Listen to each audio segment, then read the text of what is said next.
Good afternoon, everyone. Welcome to the Western Landowners Alliance Winter Webinar Series.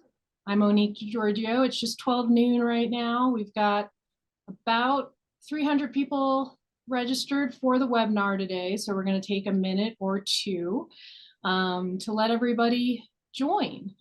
And while we're doing that, we're going to talk to you a little bit about membership and who WLA is, to just kind of get you up to speed. So Morgan, if you want to share those slides about membership.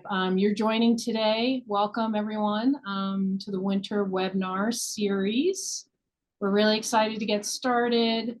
We've got about 300 people signed up, so we're just going to give it a minute or two to let everybody join. My name's Monique DiGiorgio. We're going to be recording this webinar, so for anyone that couldn't make it, or if you want to share it as a resource, please feel free to do that. By the way, when you signed up for the webinar, you automatically became a member for free. And Morgan is showing right now a QR code to learn more about membership. And we rely on support from members like you. So please, if you enjoy this content and you're enjoying our webinar series, we would ask you to make a donation if that's something that you're able to do. And all you can do is just scan that QR code, or you can go to the web link that's on your screen right now. So welcome, everyone. Welcome to the Winter Webinar Series. We're going to put more information in the chat as well about Western Landowners Alliance, and we are recording today. We've got about 70 people joining us. We're probably going to wait just a few more minutes before we get started. So thanks so much for joining us today.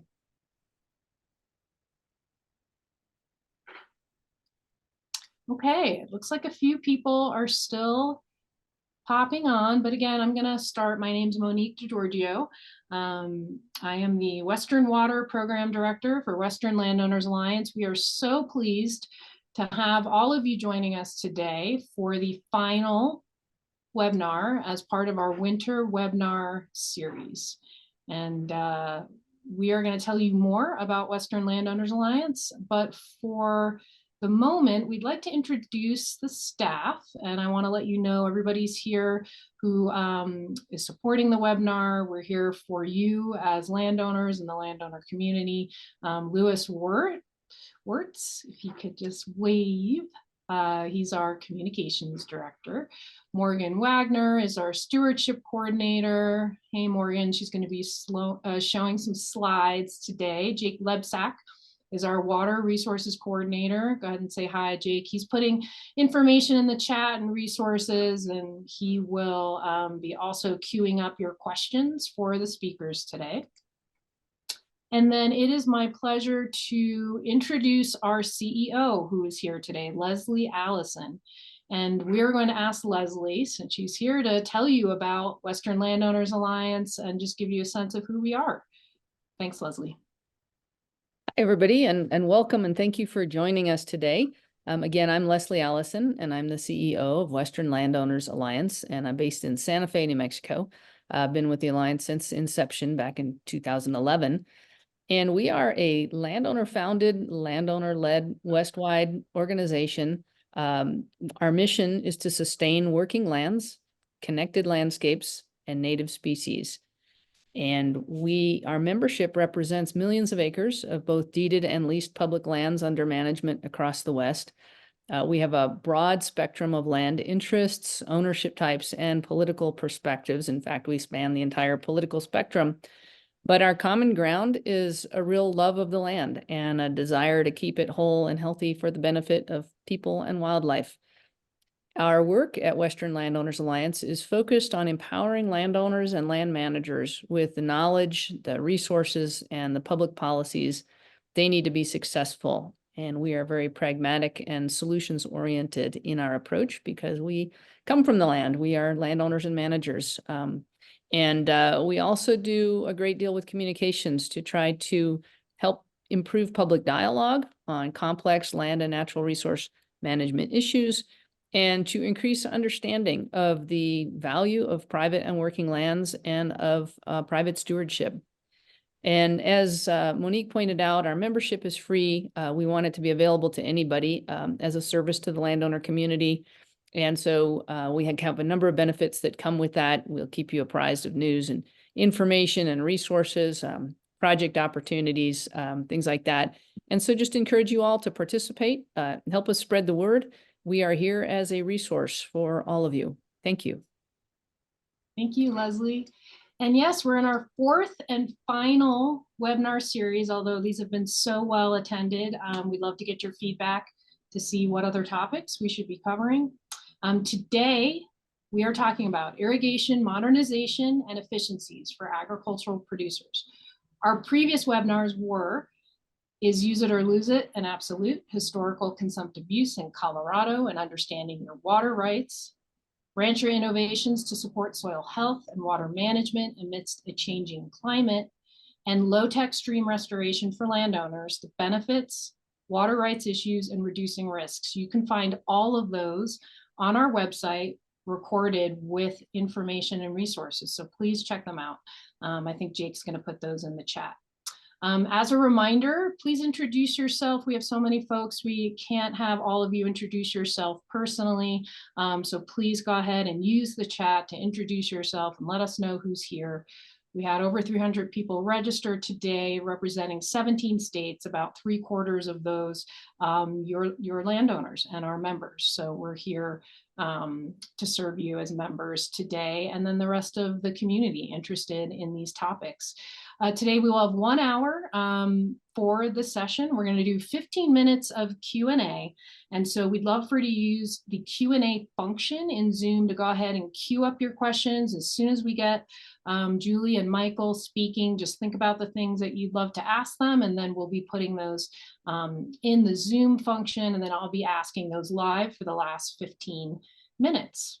So as an important note today about our topic, irrigation efficiency, we wanted to make sure that we articulated that this is an important topic. And by providing technical resources and sharing stories on this topic today and the good work of Julie and Michael, we are not necessarily making a commentary or endorsement on things like flood irrigation. Flood irrigation, many of our members use, and the benefits of flood irrigation are super important. So that's a topic we also would love to explore at another time. We're not going to be talking about that today, but we're putting in the chat right now, thanks to Jake, some good information about both flood irrigation when used in the right location, the benefits that these have to our landowners, to the ecology of the land and return flow.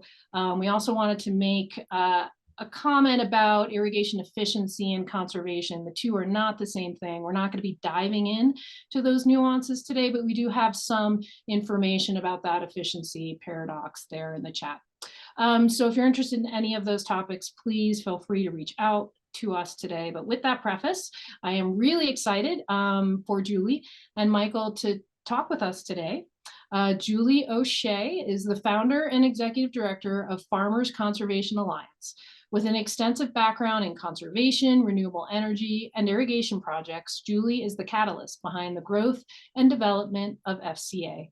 This includes the marketing of the Farmer Screen technology, the creation of the Irrigation Modernization Program. Over the past 9 years, FCA's Irrigation Modernization Program has helped irrigation communities to complete project pre-development and secure $266 million towards modernization projects. The program is now working with more than 55 irrigation communities in 7 states to develop shovel-ready projects and secure more than $2.3 billion in funding for those projects. One of those is right here at home in my neck of the woods. I'm in Durango, Colorado, with the Ute Mountain Ute tribe. And so we're so pleased to have Michael Vicenti here, who is a Ute Mountain Ute tribal member. He's the operations manager for the Ute Mountain Ute Farm and Ranch in Toyoak, Colorado. He was previously the irrigation manager there at Farm and Ranch from 2014 to 2022. He started out as an intern and grew into the position over time, which is really cool. So it's my pleasure to have these 2 speakers today, and please join me in welcoming Julie and Michael. Julie, we'll start with you.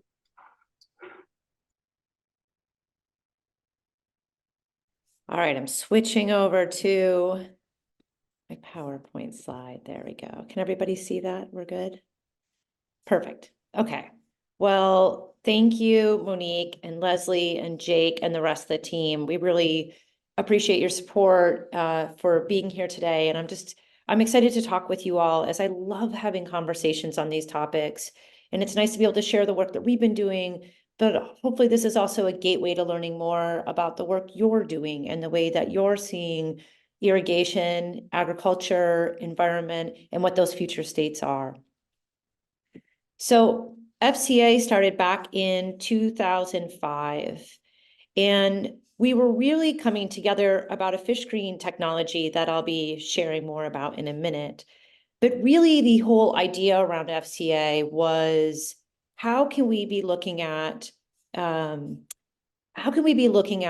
this conversation around agriculture, around water supply, the environment, and how do we think about that when our irrigation systems are generally 100 years old? And they were built at a time that was really different than what things look like today. And now, as we have all these pressures of drought, lack of reliable flows, and yet we're learning more about habitat, the habitats that have been changed, the habitats that are now supported by these irrigation systems. We think about community resiliency, managing fire, food security, all these conversations, they're coming into play. And at the same time, we have these irrigation and water delivery systems that are one of the largest corridors in the West. I was at Family Farm Alliance last week on a panel, and somebody said that we had as many irrigation canals in the West as we do roads, which is amazing to think about. And a majority of those having been built so long. Now, as we think about what that future state is, how are we considering and thinking about how we modernize? And there's a lot of complexity in that, right? As we heard Monique bringing up earlier about efficiency and what does that mean?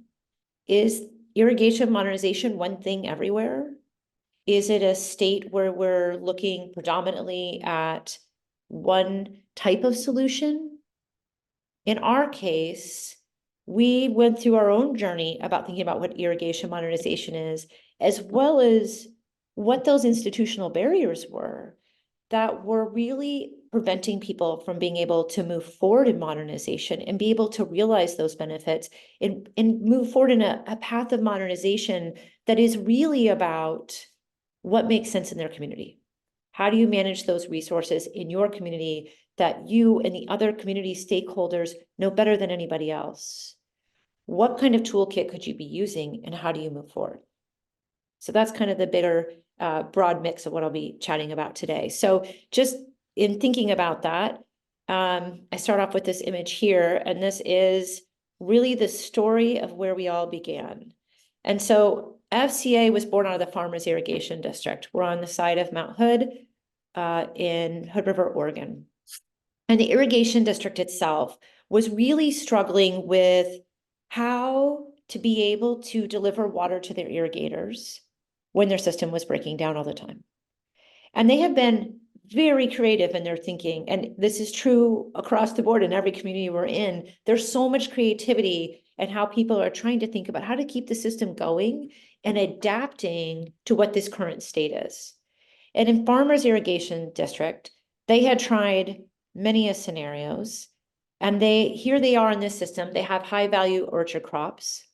They have one of the highest concentrations of aquatic endangered species. In fact, they have the highest concentration in the state of Oregon. And they had 13 points of diversion, diverting water into their system. And the reality is their system was breaking down constantly. They had people out in the river, constantly cleaning, trying to keep the water moving in. They were managing all these fish coming into their system. And so they were trying to find pathways to move forward. And in their case, one of the pathways that they looked at was doing in-conduit hydro. So in the sketch, if you could imagine the water going through a fish screen and out to the farm, on the way out to the farm, it was going through an in-conduit hydro plant. But some of the challenges that they were working through and trying to manage is that we have a glacier that's changing and parts of it coming off. And when the glacier is coming off, it's coming down into the Hood River. And it's creating a cascade event that basically wipes out their infrastructure. And so this kept happening at the irrigation district. And they wanted to come up with a pathway for how they could be able to move forward with their irrigation, but not necessarily replicating the pieces that didn't work. Because as you all know, this is such a marriage of taking what works well in the system and adapting the parts to be more flexible and dynamic to that future state. So they put in their hydro, thinking they would generate revenue to be able to match dollars, to be able to access dollars to fix their system. And they had 13 points of diversion. A big event comes off the mountain, rips off all their diversions, and here we go again. They're back at square one. But this time when they went to rebuild, they went to the state and federal agencies. They worked with the tribal nation and our watershed council in the Hood River Basin, which all these partners are incredible, and said, well, we don't want to put the fish screens back in that we used before.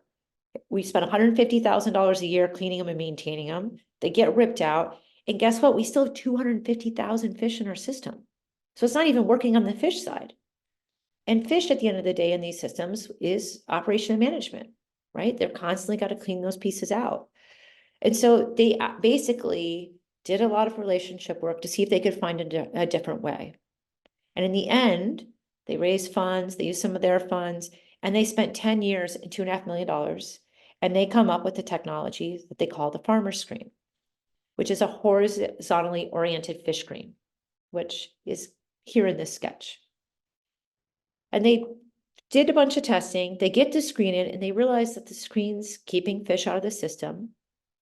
In multiple rounds of testing, including testing led by our tribal nation, fish protection was optimal. Fish injury rate was very low. Their operation and maintenance went away. Their water reliability started going up. They were able to manage these events that were happening off of Mount Hood. And they realized they really had something. It was really changing the way they were able to irrigate. And to add to that, not only was it changing the way they could irrigate, as they were getting water to go through their hydro system and out to the farms, the more money they would generate, the more money they had for match. And the more money they had for match, the more federal dollars they could secure. And now they're at a place where they're reduced their water use by 50%. We've seen productivity on the irrigation crops go up 3 times.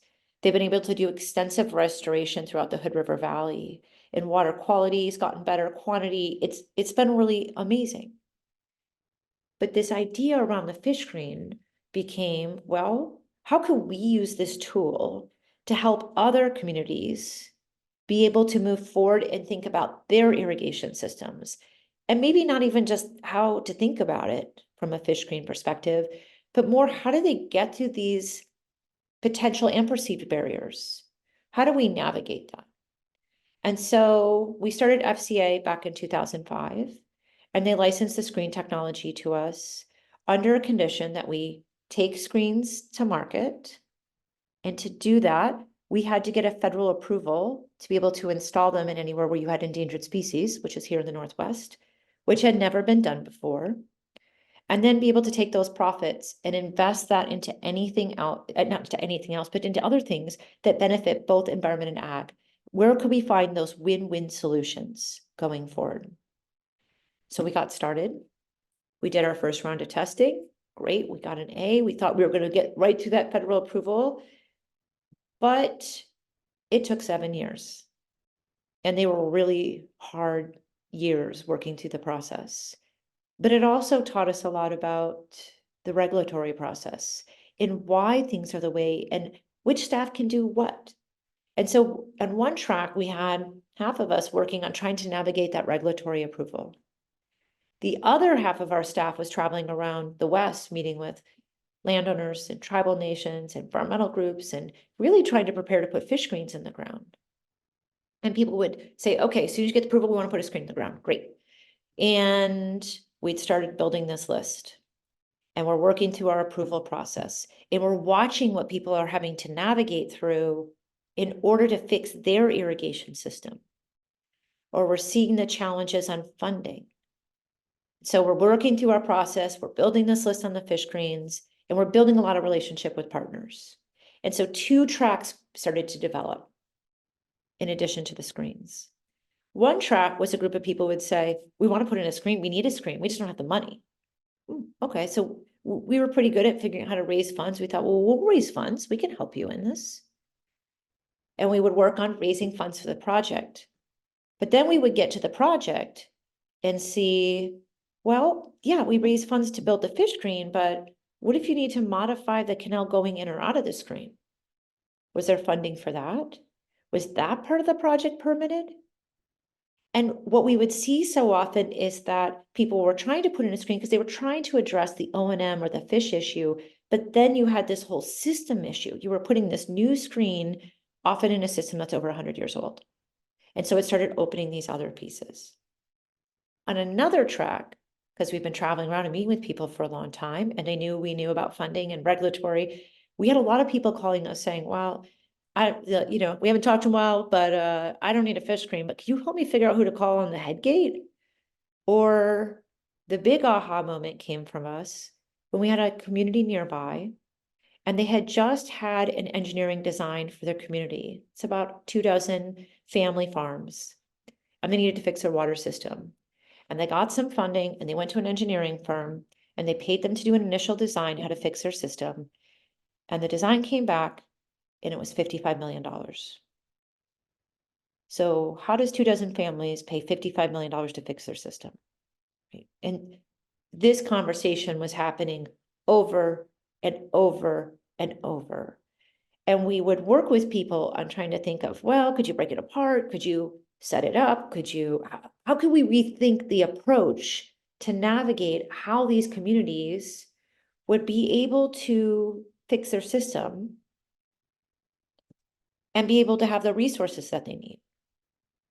And, this is such a big issue when we think about what's happening in the West, right? Because there's more than 1 million diversions in the Western United States, as I was saying earlier. There may be as many diversions as there are roads. We know most of these diversions are being used for agriculture. And then you take 75 to 100 years old. And of course, the topic we talked about earlier, these systems are also generally leaking 30 to 60% of their water. Now, in some cases, that's a wonderful thing. That could be supporting all the habitat. It could be supporting a farming practice in that community. But in other cases, we might need to look at how the water is prioritized. We look at water quality issues and then the energy in some places to pump the water. We work with many landowners whose individual pumping bills can be $700,000 to $1 million a year on an individual ranch.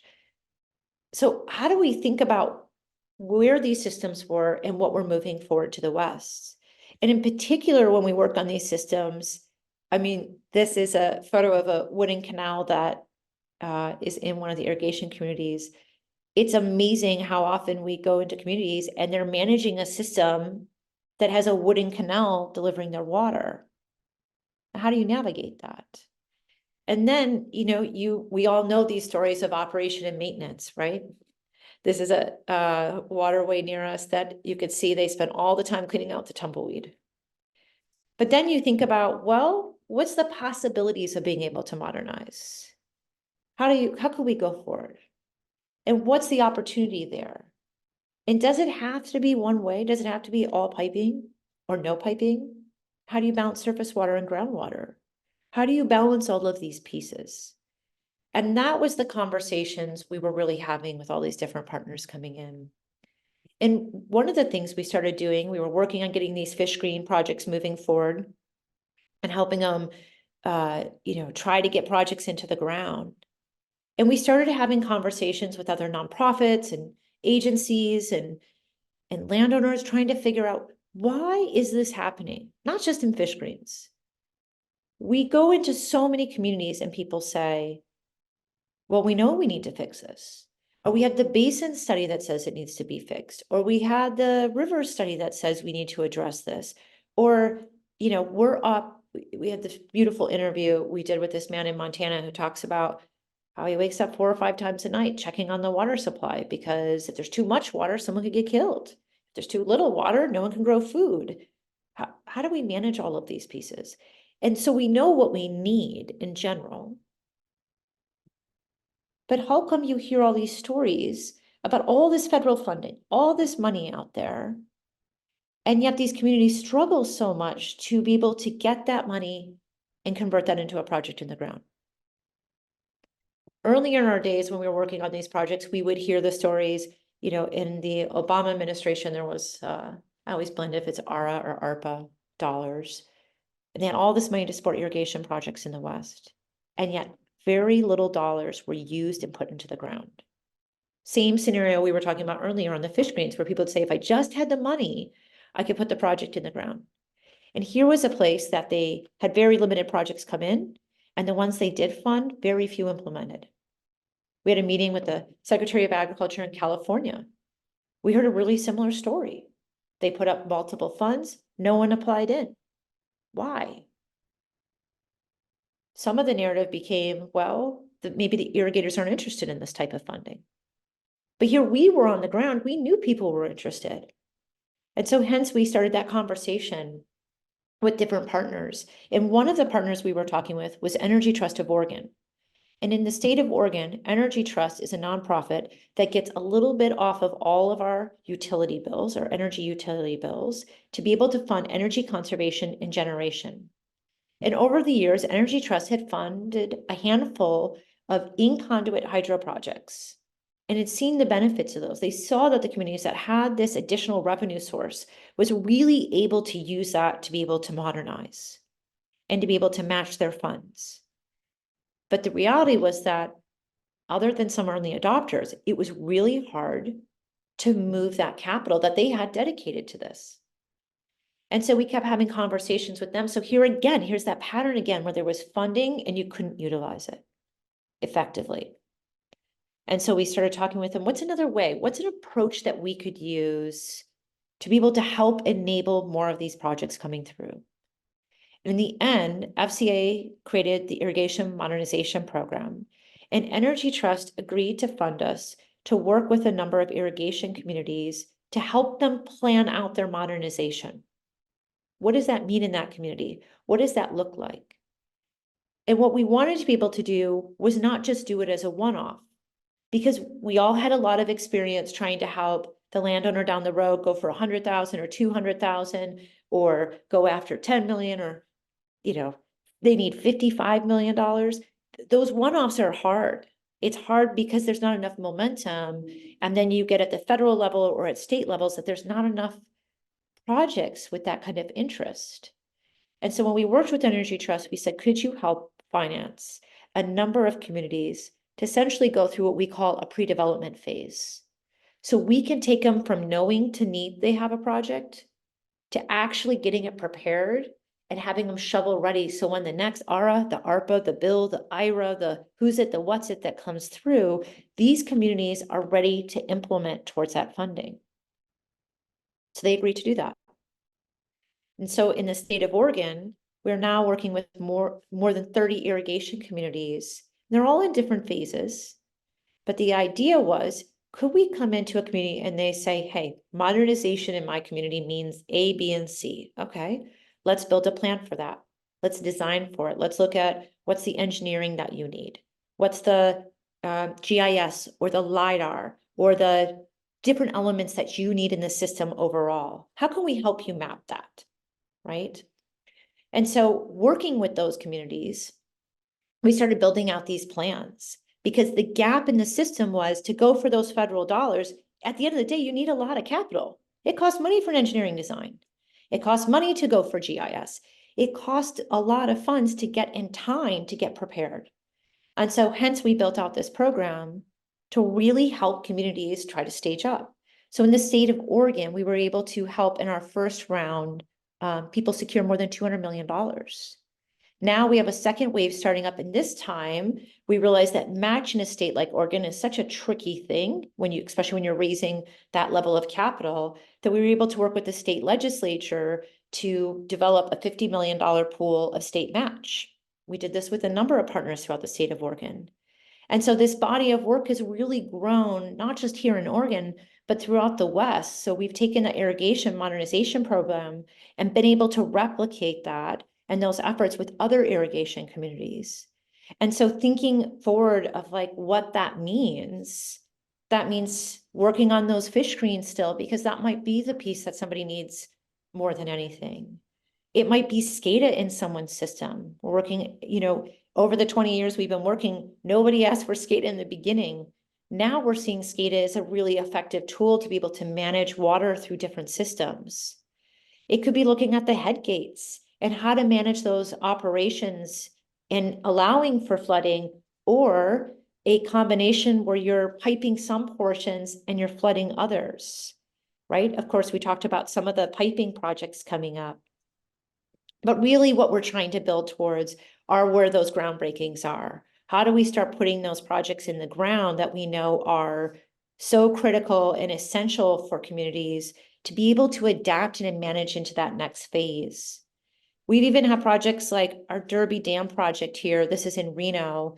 This was a fish screen put around what is potentially the first dam built in the Western United States. There's debate whether it was designed first or installed first.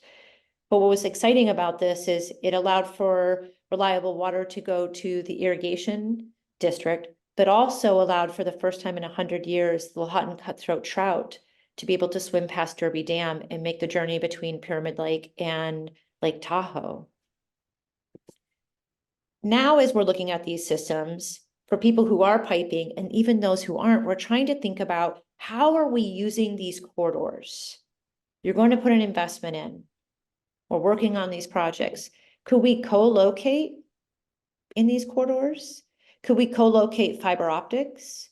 Could we co-locate power lines? As people are using SCADA and different technology on the land, one community we were talking to in Colorado, they were trying to put in various sensors, but because they didn't have cell phone service or a means to communicate, they had to pay $25 a month per sensor because they had to go through satellite. So if we're going to do a system, how do we think about what that is overall? I talked about energy in the beginning, and it's not just in conduit hydro. We're working on floating solar on reservoirs. We're working on floating solar over canals and thinking about not just from an energy perspective in rural energy, and there's a whole conversation within there, but also an earned revenue source, just like FID in the beginning, and thinking through how can you approach this and think about how do you maintain your O&M? How do you cover the deferred maintenance? Could your energy source be a way to do that? And then, of course, with this conversation today, thinking about Ute Mountain Ute and in the different communities that we're working in. And here, the projects we're looking at is how can we help them with a storage reservoir? How can we look at micro hydro in this case? And how could we look at helping modernize some of the elements for their farm practices so they can expand the work that they're doing at the farm and ranch and support the rest of their tribal community? So it's a big, broad topic. It's a really fun conversation overall. And thank you for having me today. Thank you, Julie, so much for sharing the story, especially around the origin of the organization and your good work. And it's my pleasure to kick it to Michael Vicenti from the Ute Mountain Ute Farm and Ranch to tell his story and just share with us. He's the operations manager. Share with us what's happening at Farm and Ranch. Take it away, Michael. Yeah, I joined Farmer Ranch Enterprise as an intern when Monique introduced me, and I had no idea that the farm existed behind a sleeping ute. I just met the boss.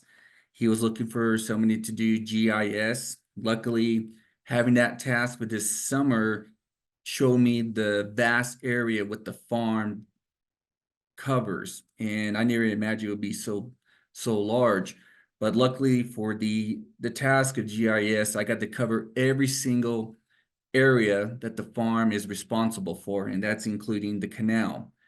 Now, they asked me a year later, back in 2003, to be an irrigator, and I had no idea what an irrigator does, and I decided to join and been there ever since. The best thing I could say about this, it is I found my place in the world that I can make a difference, and luckily it's on my reservation. And honestly, that's kind of surprised when I say that too, though, but this is what we have. Our farm is unique. We have no pumps. We are fed by McPhee Reservoir, which is in a straight line about 37 miles away.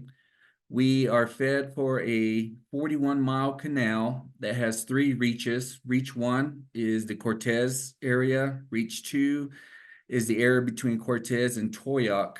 And reach 3 is Toyac area. And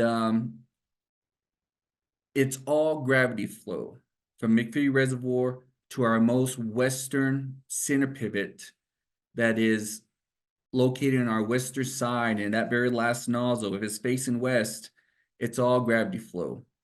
Farm Ranch Enterprise has 110 center pivots. The very first one is located on the east side of the Sleeping Ute, right next to the casino. We call that 7,000 block, or the testing phase. Everything on the west side, we have 109 center pivots. Our major crops are alfalfa, corn, in 3 categories: white, yellow, and blue. And the second crop is wheat. Could be spring wheat or winter wheat. We have to monitor the canal with the help of DWCD, Dolores Water Service District, because since it's all gravity flow, once the water leaves McPhee Reservoir, it will continue to travel. Now we have check stations in between McPhee to the farm, but all those are water gates, and they can just shut them down, but they're designed to overspill. So if we have any problems from power outages or to unexpected problems with the canal, we are always constant of being in contact with each other. So it's up to me to figure out where I'm going to put this water or help them to find the problem and give them an idea when it can be fixed. Our largest center pivot is 144 acres with the 9 span. Our shortest one is 32 acres with a 5 span length of a system.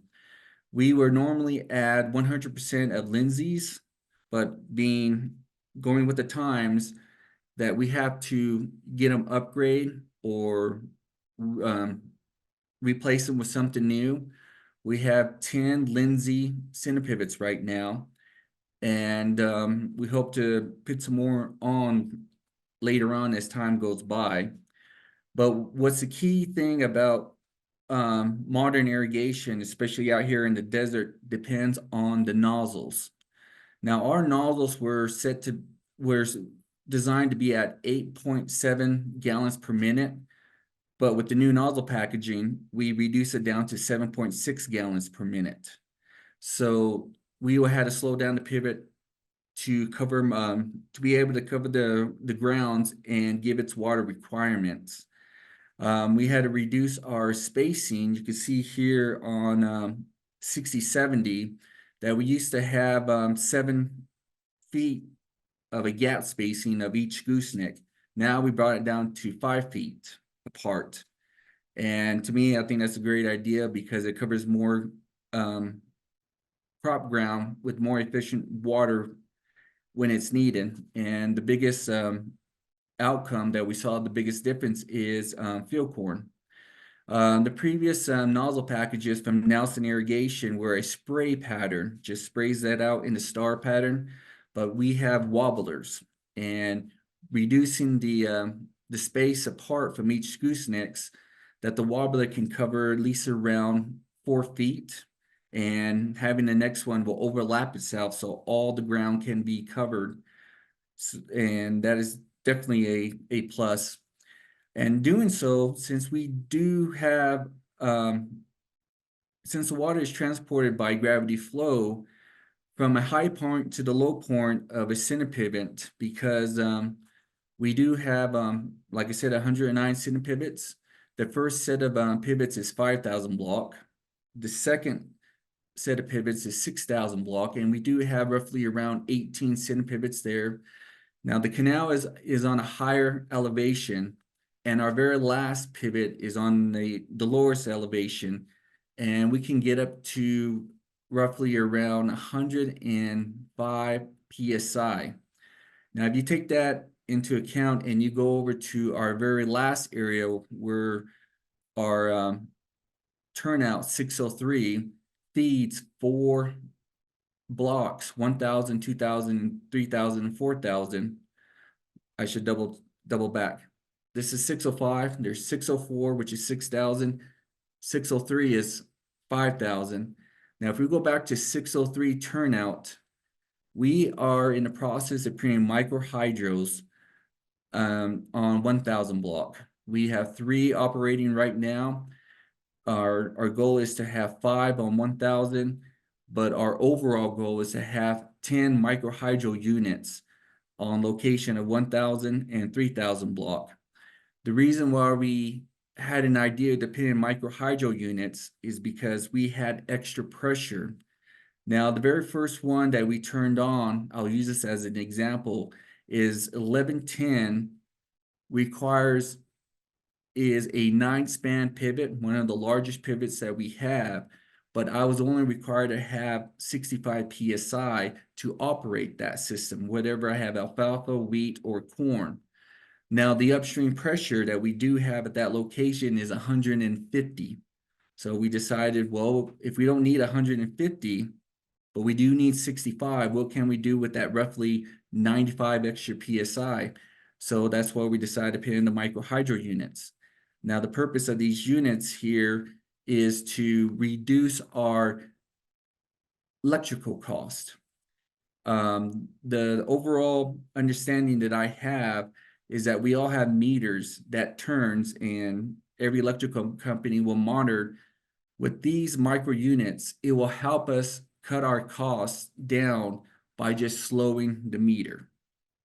And good example, I could say if I'm paying $1 a day, I could be paying 97 cents a day. It's not by much, but it is a savings. And it is from extra energy that we don't use, but we can put it into good use for us. And we're still in the learning process phase, but our 3 units are seasonal right now because we got to have water, and these microhydro units will only be on throughout the irrigation season. So having these units here does help us plan ahead of what crops that we're going to plant there. And the normal goal is to keep these units going, and the best crop to do so is alfalfa, because we get 5 cuttings a season per year. And if we can keep the hydro units on longer, alfalfa is the way to go. If it comes down to wheat, oats, or field corn, that is only being turned on for roughly around 109 days. So to me, alfalfa is the key. But each unit is rating at its own individual kilowatt outage. As of right now, the 3 units of 1110 is at 11 kilowatts, 1170 is at 13 kilowatts, and 1190 is roughly around 9 kilowatts. It's different just because of how much pressure is reduced when we have all center pivots running at the same time. Like I said, this is all gravity flow, pressure generated, and bit by bit, if we use a pivot, it takes away from the main water pressure. So each microhydrant will be rated at differently here. Other future goals to help use water properly is that we're getting into the safflower and kernza crops. It uses less water, but it's still in the testing age area. And we have it on one pivot, which is 2180. It's on a 40-acre field, and both kernza is 20 acres planted, and the safflower is also 20 acres planted also. And we tried it just last year, but like I said, it's on the testing phase and the learning phase also. So I had to treat it like an alfalfa. I don't think I did what needed to be done, but it's still there. And what I learned about these two crops is it takes 3 years to show up. And I am looking forward to next year to see what's my population for each crop is still existing. With every, if we can't get new center pivots, we always focus on the nozzle packaging here, because as long as the pivot can move, but if we can do a new Nelson nozzle package, that's really beneficial to us, because it will help cut the water down. But I should also state, even though we were reducing the amount of water output on new packages, it provides us to use the water someplace else, anywhere on the farm. So.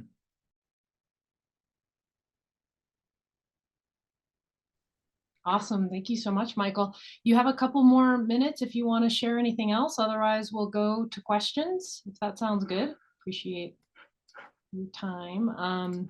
All right, well, we'll dive right in. So this first question is for Michael from Titus.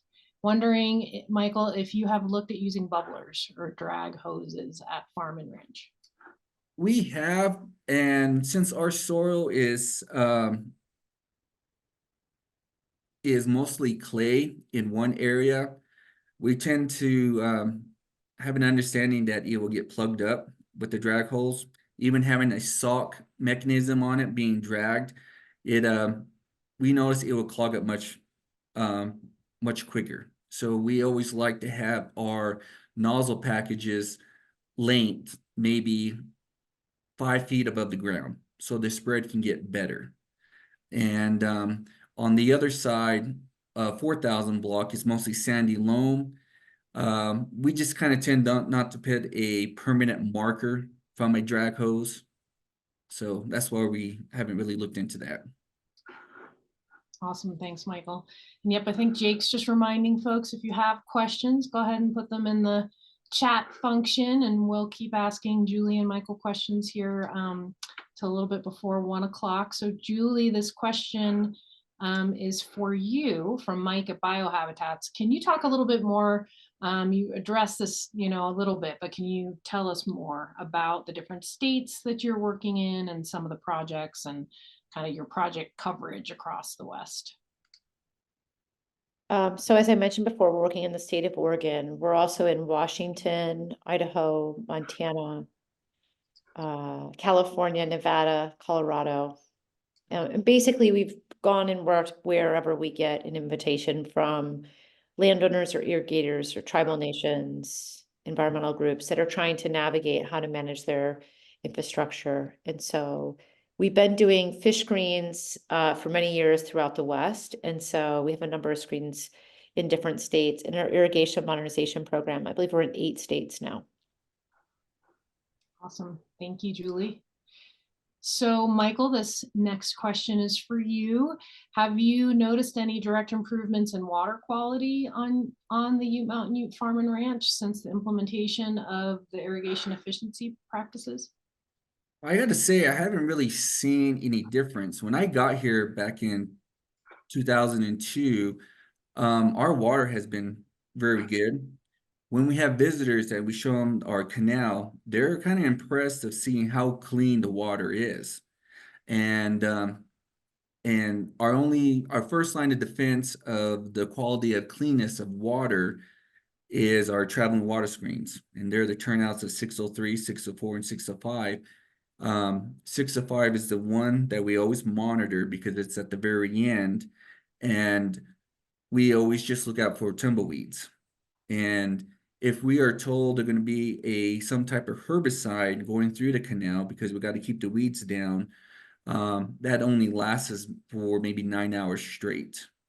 So the only thing we always have to watch for is just weeds. But luckily for the turnouts, they're constantly turning, and it keeps the debris mostly out. So when we have a windstorm, that is something we have to keep an eye out. Everybody's involved, Farm and Ranch Enterprise and DWCD. Great, thanks, Michael. I will go back to you, Julie, for another question from Rio de la Vista. Are there general parameters of drop that indicate the viability of small-scale hydro installations? Well, there's a number of factors looking at hydro. There's obviously if there's the potential at enough fall and water to actually make the hydro pencil itself. And then thinking about the rest of the system around that, can it actually manage the water going in and out and how that works? I would say right now, from a funding perspective, what's particularly exciting is that there's been a lot of changes in how the renewable energy tax credits work. And so what we've been seeing is a lot of projects that, maybe we're right at that edge of being able to work in pencil, have now started to shift. And we're seeing a lot of those projects, which is why you're probably seeing more renewable projects happen in communities, especially those smaller ones, because they're able to access the tax credits that are able to support those projects, which historically were really only for private projects and individuals. And now quasi-governmental entities can use those tax credits and then match that with different funding sources. So we're seeing a lot more enabling forces on the microhydro pieces. Great, Julie. Thank you. Michael, back to you. Rio de la Vista, again, she's curious what methods you might be using to monitor soil moisture under your pivots. We mostly use the Soil Pro, which is just a tube into the ground, and we mostly just take a random time to go test them. What we do have an agronomist that comes out from CropQuest, and he comes here once a month, and I do give him an update how much water every individual pivot is receiving. And he knows he has been working here longer than I have, so he has a good understanding of what soil type of each individual center pivot can absorb.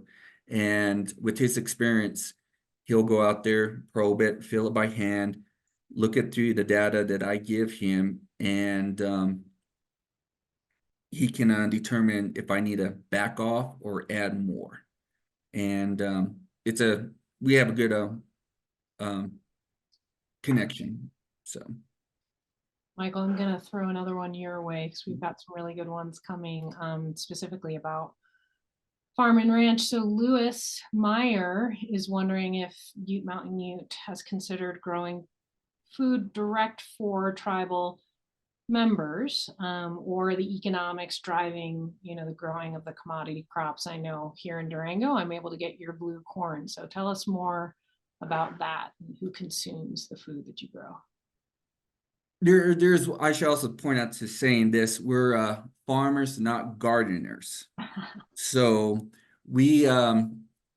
gardening is a different style of agriculture, and that is more like a hands-on process. And since we're doing center pivots, we're mostly into the commercial crops, which is the wheat and corn. But we did try to do sweet corn at one time. We just found out the freight just cost us, so we backed up on that.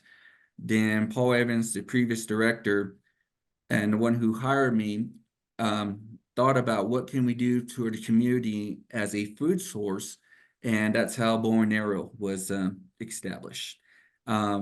We do try to grow really basic squash, peppers, pumpkins, something we don't have to really watch out for, but we do have some volunteers that will go out there and just take up the weeds. And that's how I can say we're not gardeners, we're farmers, because gardeners really has to be consistently watching that crop and taking out unnecessary plants that will absorb the water that is not meant for the crop we're trying to gain for.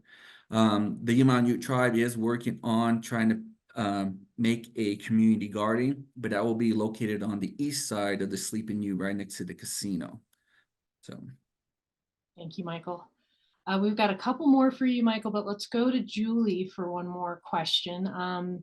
What specific water quality benefits are associated with the adoption of modern irrigation techniques? Actually, I'm going to give you a two-party two-parter, Julie, because the other question is really around modernizing irrigation systems and how that fosters economic development. So you can answer both of those or one of those, whatever seems appropriate. On the water quality front, the first answer I'll give is it depends on the community and what's happening in their water movement. So in the Hood River Basin, what we've seen is a lot of the water quality improvements came from obviously a reduction of withdrawals of water coming out of the stream. The water that's coming back in has been measured to come in at a colder temperature, which has been really helpful here. And also as part of the Hood River Basin and working with our watershed council, they did a lot of water basin planning. And in this case, we've been looking at not just the irrigation systems, but also how to take advantage of reservoirs to be able to supplement water as our glaciers are receding. And so it's a bigger comprehensive piece where we've seen a dramatic improvement in water quality here. In a completely different way, we're working in the Klamath Basin, which is really different than being on the side of a mountain and having glacier-fed water coming in, and they're getting glacier-fed water in a different way. But how you can enable, whether it's flood irrigation or wetlands, is part of a strategy on water quality. And so I would say it depends on the community that we're working in and what those water quality conditions are and what the water delivery systems are managing, but just having that flexibility and thinking about what makes sense in one community may not necessarily be applicable to the next basin next door. On economic development, that's a big one. And we're seeing that in a number of communities that we're working in. And some of the things that we're really conscious of is when we start planning out modernization overall, it is a huge effort. Right? It takes a lot of different brain types. It takes a lot of different people. And as we're going through the process, one of the things that we're really conscious of is just on the like most closest in level, how are we building local capacity to manage these projects? In one program we're working on, the program allows you to be eligible for up to $25 million, and then you're getting a $7 million match on top of that. So people are operationalizing $30 to $33 million. And in the communities that we've been working in predominantly, everyone says, great, yes, just we'd love to have those funds come in. But then there's also the reality of once those funds come in the door, how do you manage those? How are you actually reporting on and building capacity around it? So we think a lot about what that local capacity is to be successful in that. So how do we start building on the front end to support what's happening once the capital's there? Then, of course, we're working in many communities where we are going after this funding, and we've been in the planning process for a few years, and hopefully we're getting to a place where they'll start receiving funds. You talk about $25, $33 million going into a rural community. It's a big deal. It's a lot of funding. And so we really try to look at with people and talk about who could be those local partners, right? Who could be doing the building there or the restoration or whatever that piece is. It is been really incredible to see on the implementation side, the funding and how that goes in the community, but also to look at that capacity side. And that starts all the way in pre-development. It's hiring the local engineering firms. It's water quality studies. It's water loss studies. It's energy study, all of these pieces build. And then, of course, for those that are doing renewable energy, there's that component as well. Oh, good. That's going to be my last question because we have 1 minute left, but I just have to throw it over to Michael, and we don't have too much time to answer it, but we can share more. By the way, we'll be sharing all of this information, the chat and the recording as a follow-up in an email. Michael, I'd love for you to talk a little bit about the solar panels on the reservoir that you're working with Julie on. And can you say any more about that project? And people might be interested to hear about it. Actually, I'm not really familiar with the solar panels there just yet. Okay, all right, that's fair. Focusing on the microhydros. Yes, that's totally fair. And I know it came up when we were on site and then Julie just kind of mentioned it. So I just want to throw it out there for people to start thinking about the unique utilization of space. But I want to thank both of you for being here. And thank you so much for sharing your knowledge and your work with our community.